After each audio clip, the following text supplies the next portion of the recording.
Thanks, Ivar. Thanks, Essa, for letting me be here. I am Siw. I work in Telenor Business as a service designer and as a customer journey manager. And today I'm going to tell you about how we actually started our journey with journey management. So it actually started with Corona. So about the time when Corona hit, I don't know if you remember, suddenly we had to talk about cohorts, close contacts, and really figuring out how much toilet paper we had. But just before that, I got this challenge, or we got this challenge from our management. She had a problem because, as Ivar said, we actually had been working with journey management or customer journeys for a decade already. But when they tried to figure out where should they spend their money, it was really difficult. So what she said is, how do I know what journey is most problematic now? How do I know where I should spend my company's money?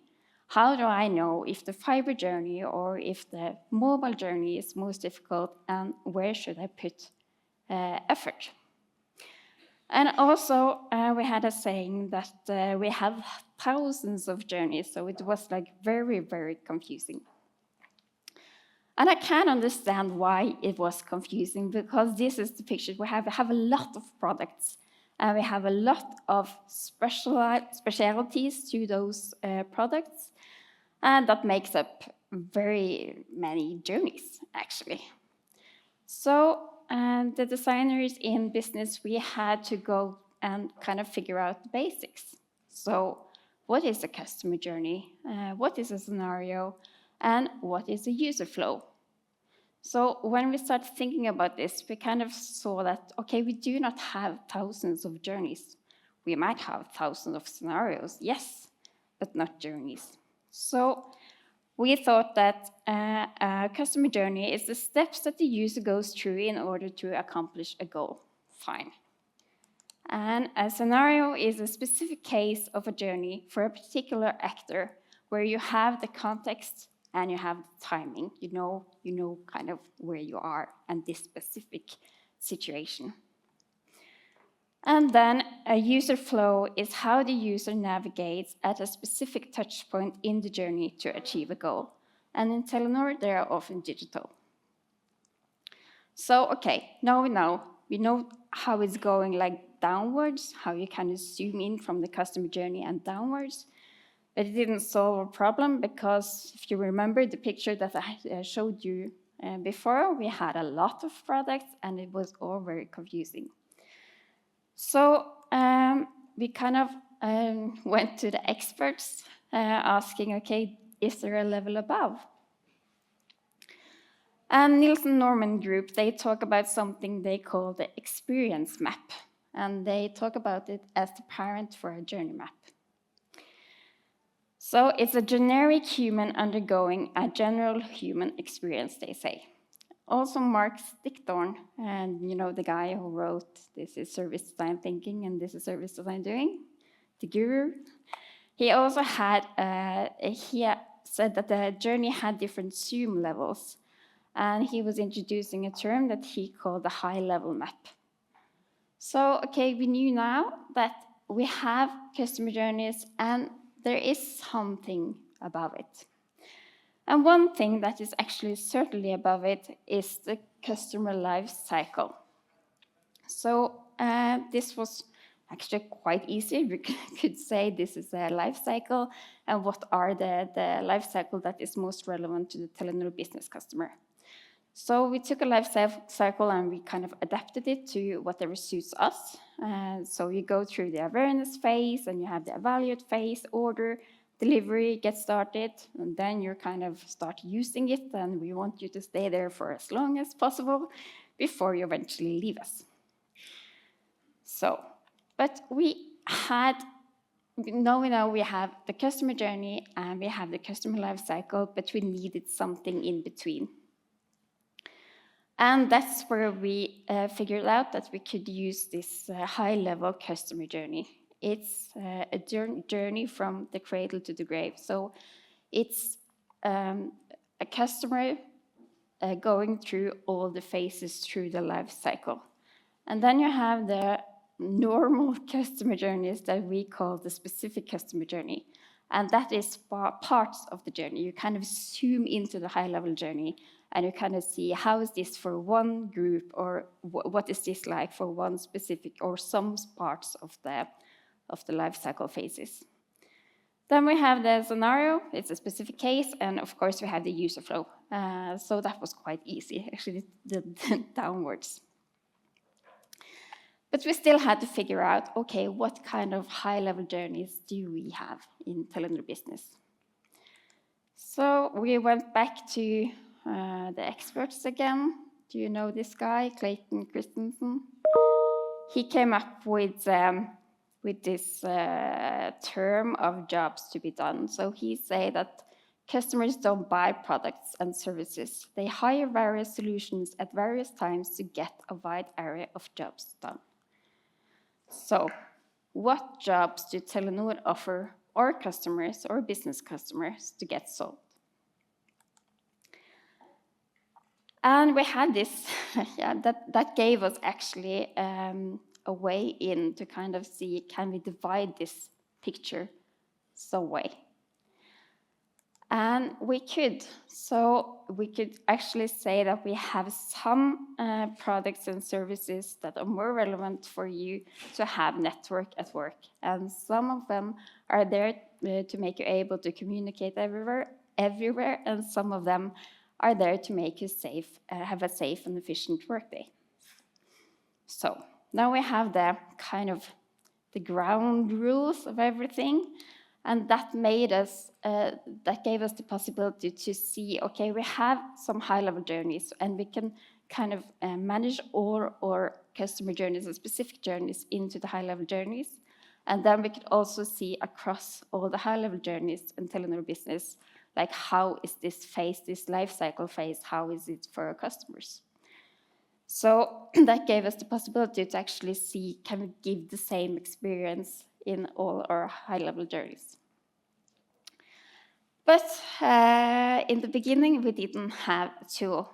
It was actually quite hard. We used Miro, we used Mural, we used Figma, and it wasn't very easy to actually go about this. And then we found Daydo. So Daydo gave us the possibility to manage all our journeys. Here we could have the high-level view of one journey, as you see here, where we have the high-level journey on top, and we have all the specific journeys making up this high-level journey into one picture. And we could also zoom into the life cycle phase. So here you see, I think it's the order and get delivered phase. And we can see kind of across all the specific journeys and high-level journeys, how is this actually relating to each other. So if we go into the high-level journey, is we have the life cycle phases on top, and we kind of divide it into the main steps. It's not, when I had the specific journeys, the steps are more like divided, but in the high level, we can aggregate them. And then we see what are the customer needs, and then Daydo has a good way of showing us the opportunities and solutions and linking everything together. So all the opportunities and the solutions that are here in the high-level journey is actually just derived from all the specific journeys within this high-level journey. So then also you can see what are we doing and how are they relating to each other. So I will give you an example. The example is in Norwegian, but I will try to translate. We have the life cycle phase that is get delivered. We have a step. The step is receiving updates about the delivery, of course. That's something you need. And then we have the need that the customer wants to have good delivery and get necessary updates along the way, so they know, okay, how should I prepare, what is happening, how long should I wait, and stuff. Okay, so the opportunity for us is actually to give better information during delivery because it's not very good at the time. We have 2 solutions right now that we are working on. And here it says that we need comments from the entrepreneur when you are delivering broadband, and also that we have better emails and SMS journey during delivery. So here you see the bars underneath. It says how far we have gotten on this solution, and they are related to the opportunity. So you can see the opportunity is now 67% completed. And then when it's completed, then we hopefully have a better customer experience. But that remains to be measured. So, how my time? Yes. So I thought also that I should give you just an example of my everyday work. How are we actually using this? So Telenor has started kind of focusing more on teams and team setup. And now we have a team, I think we're approximately 25 people. The team consists of business specialists, process specialists, product owners, and service designers. And we are quite tight linked to the IT side.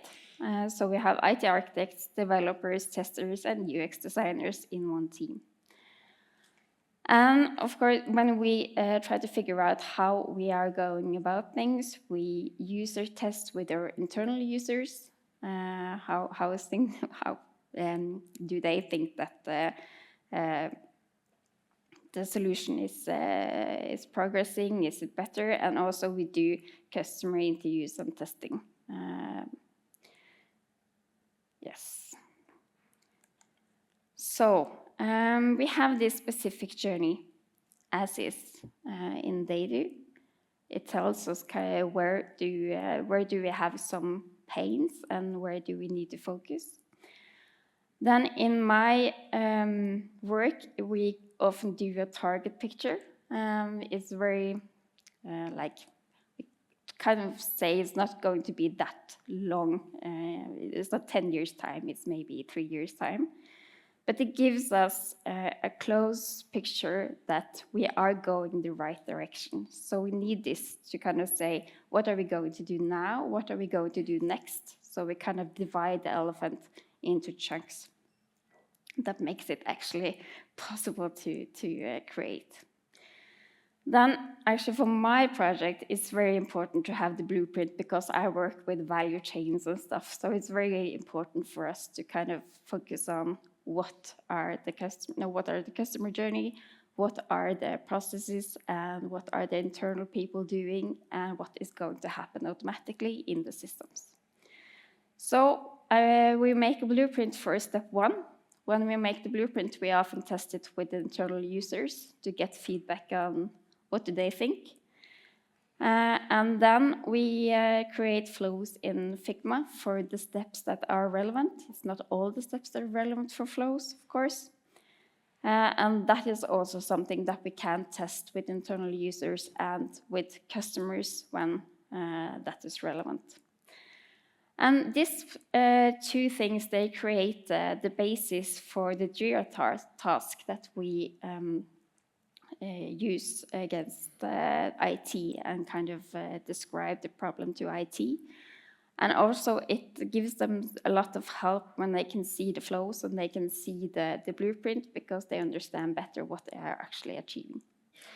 And then it goes into development, and it seems very like flowing here straight across every time, but it doesn't.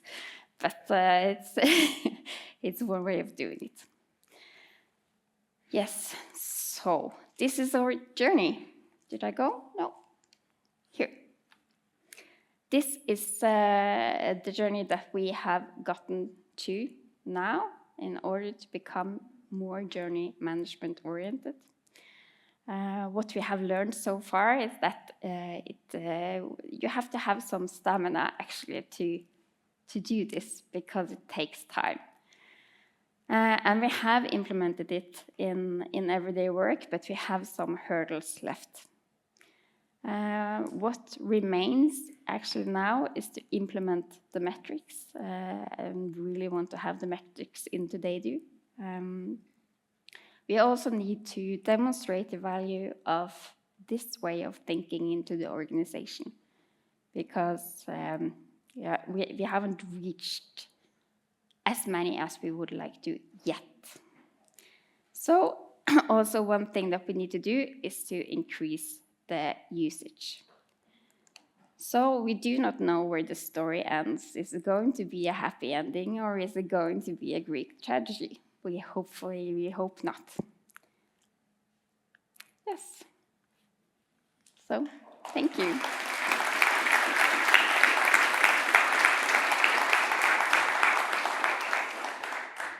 Thank you, Siw. Thank really you. Inspiring presentation. We have time for some questions. Anybody in the audience has the courage to ask the first question? I can just start pointing out names. No? Ville? Oh, wait. I'll bring you the mic. Oh. 1, 2. Yeah, thanks for inspiring presentation, Siw.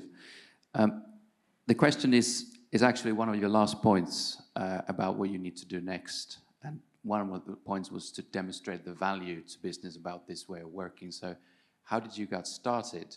Wasn't the business convinced, or is this kind of like the trial period to show the value to business and then turn it into kind of full operations and set it into processes? So how do we go about it? Yeah, are you still kind of in the value argument phase? It's actually, the question that we got from our management is actually, okay, where does she actually spend the company's money? Where should she put the effort? Where should she use the resources? And what we see is that, and of course the metrics I think they can be a key factor within this, because we need to get metrics within and they actually shows us not only what kind of customer journeys, but the opportunities within this customer journey, and also the experiences of the customer. So if we get the metrics in there, we can kind of show hard facts and hard numbers that, okay, if you do this opportunity, you actually reach 5 journeys and not only 1. So it's not a question about which journey, but it's the question about which opportunity do you actually prioritize. So that is one key element. Also, I think it's important to show the company that it actually works, because it does. And right now, we are so busy running around doing stuff that we actually don't get the time to actually talk about it, which is something that we need to do, I think. Good. Other questions? This one?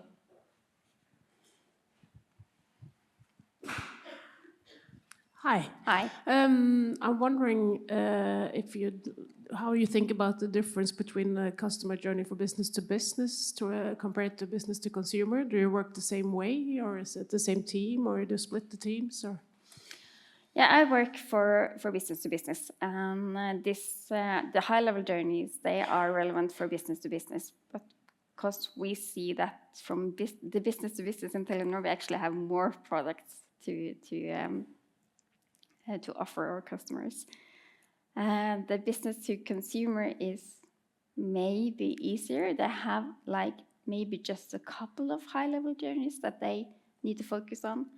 But for them, it's the personas and the users they can divide it into, okay, what are we doing for the newbies? What are we doing for the children? What are we doing for So I think that is more important for them right now. We, of course, also have user groups. We haven't started with personas yet, but it's, they're kind of broadly divided.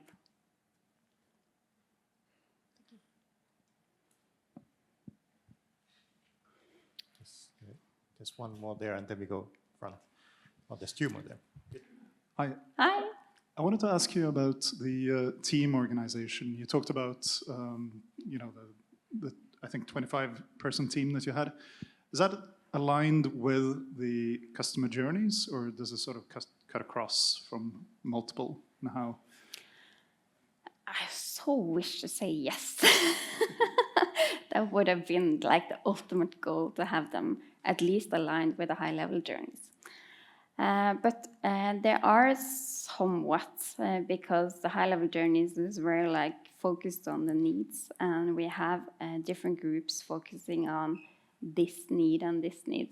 So we're getting there. We're not there yet, but that would be the ultimate goal, I think. When we have that, we are truly a journey management company. Then we have one in front. Thank you, Siw. Great presentation. Voice of customer, to what extent is it linked into They Do or how you work, following up on the different initiatives that you do currently? One more, thank you. So do you integrate with the voice of customer surveys, we can do that in They Do. So that is the metrics that I talk about that we really want to have in, because in They Do you also you kind of you have these cards, so you can say what are the experiences of the customer during this customer journey, and you can put the metrics into those cards, and we can show on a scale how is it going. So yes, that's possible. We also have 3 questions online. Question number 1, what is your strategy to demonstrate value internally? What are your current actions and plans to achieve that? Once more, Ivar, I didn't hear, sorry. What is your strategy to demonstrate value internally? Yeah, what is my strategy of... Well, actually, today I actually had to postpone the presentation to my leader because I'm here. But we need to talk about what we are actually doing and how things are working. And yeah, you have to show it that it works, actually, I think, because it does. Second question is, who are the owners of the journeys and blueprints after your team or we have delivered them, and how to continue? In my team, since I'm the customer journey manager also, it's me. I own the journey for the network at work. And also when we work with them, it's also me. When they are kind of out there, it should be someone else. But that is also something that we need to work on. We haven't figured out that code yet.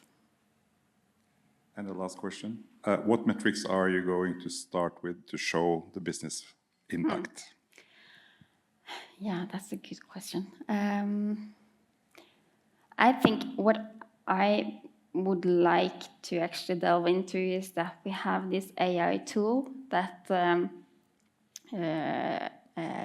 transcribes all the customer calls into customer service that we can use. It would be very interesting to actually use that into the journeys and to get actually from the mouth of the customer what they are saying, and to get that insight into They Do. That would be very interesting. Yeah. Any more? Was there one on the back there? There's one. Final question. Hi, thanks for the interesting presentation. I'm just wondering how the teams kind of work with the journeys in day-to-day, and have all the designers in the organization access to They Do? Do the UX designers also contribute into the journeys? All the designers in business have access to They Do. I think we have reached most of the designers in B2C. I'm not sure actually about the number. Today, I think it's mostly the service designers that are working in They Do, but it should, of course, be more of them. So we're on our way. We're not there yet. Yeah. Okay. Hey. Thank you.